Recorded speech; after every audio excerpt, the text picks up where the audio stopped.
If you were just joining me now, a moment ago we were joined by the Prime Minister Scott Morrison from Kirribilli House to discuss his economic plans to be announced tomorrow in relation to coronavirus stimulus measures. Joining me now to recap a little bit of that and more in the world of economics, Herald Sun finance writer Terry McCrann in Melbourne, and the Australian's economics editor Adam Crichton joins us from home, I suspect, in self-isolation. Goodness me. It's even got you. Right. Lucky you are a man of the keyboard and don't need to go out to work.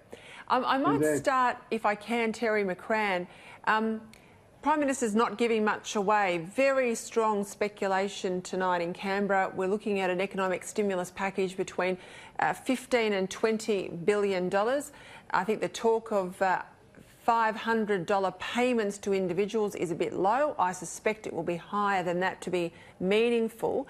And then a whole lot of measures, particularly targeted at small business. Do you have a number in your head that you want to see tomorrow? It needs to be, I guess, in the context of we're talking something more than $10 billion, because $10 billion in a $2 trillion economy is really petty cash. I thought I should say up front, Peter, I was impressed by the Prime Minister's projection in your discussion. He came across as calm and measured, and I think that's the fundamental thing that needs to be delivered, in a sense, tomorrow, because spending packages, as you very effectively made the point, and it's more than just a point, we've got a real problem here in the sense that you can give people money, but if we're at the same time saying we don't want you to go out and spend it, what's the point of it? Ultimately, it's not going to. This is a very strange situation we're in. It's not amenable to the sort of normal policies, either from the federal government or from the Reserve Bank with cutting interest rates, which will encourage the spending, which will get the economy moving, or which will offset the negatives that are taking place. So I think the big thing here, as you stressed, is that confidence is really the critical element in all this. I think you're spot on, Terry, in the sense that, you know, we want people to go out to restaurants, but we don't want them to get infected. We want to help the tourism industry, but I think a lot of Australians would be reluctant to go on a big holiday at the moment. So you're sort of damned if you do, damned if you don't.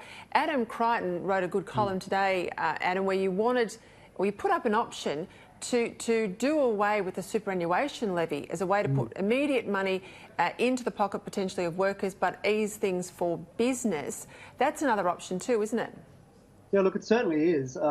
Roughly $30 billion every 3 months of wages goes into super funds, and of course, if you gave that back to workers in the form of take-home pay, they would obviously spend more. It's a huge stimulus. I mean, basically $30 billion every 3 months, and of course, the government through higher taxation would still be able to have a surplus, because if those monies were taxed as ordinary earnings, of course the taxation is higher than superannuation taxation. So basically the government could have everything. It could still have its surplus, and you could have a huge stimulus as well. But of course the superannuation sector would not like that, and I think politically it'd be very hard to get through the Senate. But that doesn't mean it's not a good idea. No, it means it's a good idea, the fact that it can't get through the Senate sometimes. Terry McCrann, interestingly, you know, the Prime Minister made, I think, a pointed remark towards the end of the interview where he talked about expecting the states to lift their game in the economic sense. He certainly paid credit to what they're doing on the health front.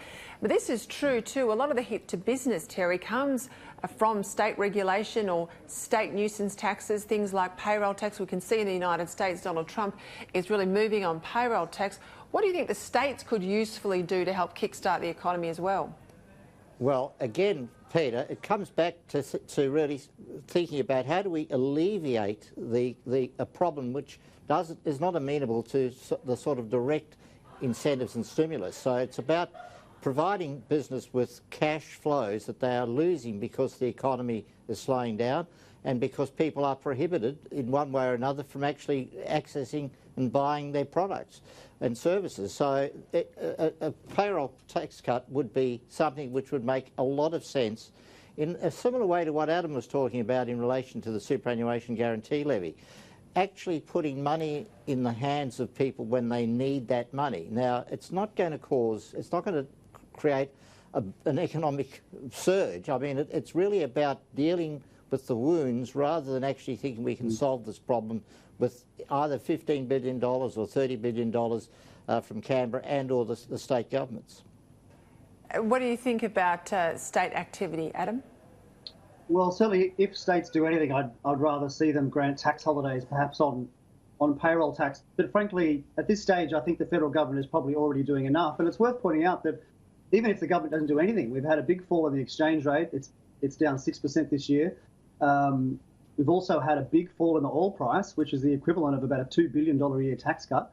And of course, the RBA has slashed interest rates. So that is an enormous amount of stimulus, which has just been poured into the economy, even notwithstanding whatever the federal government does. So I'm just slightly concerned that basically we end up doing too much, kind of as a combined effort from all of those levers.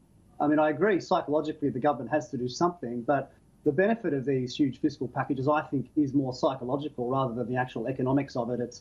I mean, the reality is, if you look at the evidence, it just, you end up with more government debt and maybe a bit less private debt, because if these payments are temporary, I think the evidence is that people will save them. So I think it's all about perception that the government's doing something more than the common sense of the actual policy. Of course, Terry, if payments go to pensioners, older Australians in particular, we're in autumn, we'll soon be in winter. We know what energy costs are like. If they think that we're a year away from a vaccine, as some experts say, they're going to have to ride out winter with coronavirus being out there. And experts say, too, it'll get worse before it gets better. I mean, if I was a pensioner on a fixed income and watching my costs carefully, I'd save my $700-800 from Scott Morrison, help me pay my heating bill, knowing I'm going to be confined to base for a lot longer.